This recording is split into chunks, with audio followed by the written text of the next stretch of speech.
Hello everyone, আমি অদ্রিজা আর আমার ভিডিওতে তোমাদেরকে জানাই অনেক ওয়েলকাম। ছোটদেরকে জানাই অনেক ভালোবাসা আর বড়োদেরকে জানাই প্রণাম।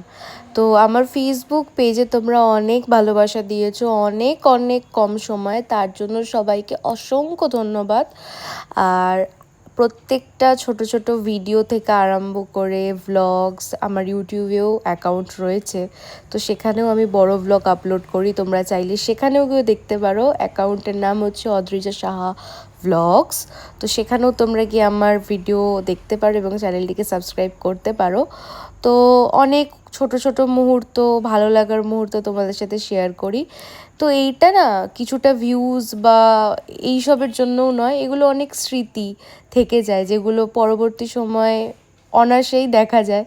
এবং আমি মানে ব্যক্তিগতভাবে আমার এটা একটা মত যে সবার সাথে যদি খুশির মুহূর্ত শেয়ার করি, সেখানে কিছু কিছু মানুষের হয়তো বাজে দৃষ্টি থাকতেও পারে বা হিংসা থাকতেও পারে, সেটাতে কিছু এসে যায় না। কিন্তু কিছু মানুষের যে আনন্দ বা অনেকে নিজের সাথে নিজের মানে আমার কোনো ভিডিও নিজের সাথে রিলেট করতে পারে, সেটাতে যেটা তাদের আনন্দ হয়, সেটা আমি খুব একটা পজিটিভ দিক হিসাবে আমি নিই। এবং আমার খুব ভালো লাগে যারা আমার সাথে ডিএমসও করো, কথা বলো, কিছু জিজ্ঞেস করার থাকলে জিজ্ঞাসাও করো।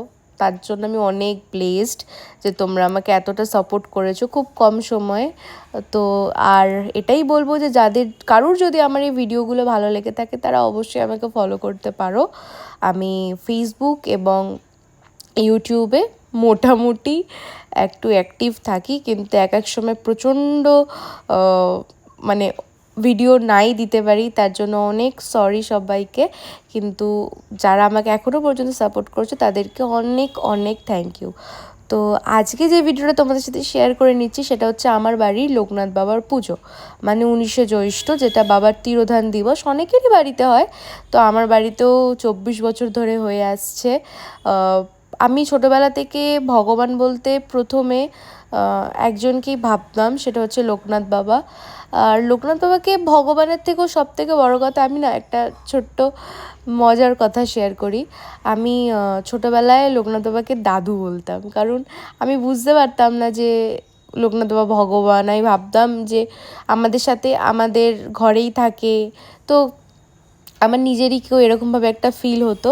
তো তারপরে আস্তে আস্তে একটু বয়স হতে হতে আমি বুঝতে পেরেছি যে লোকনাথ বাবা হচ্ছেন ঈশ্বর, পরম ঈশ্বর। তো আমি লোকনাথ বাবাকে প্রচণ্ড ভালোবাসি। লোকনাথ বাবা আমার নিজের মনে হয় যেন আত্মার সাথে কানেক্টেড।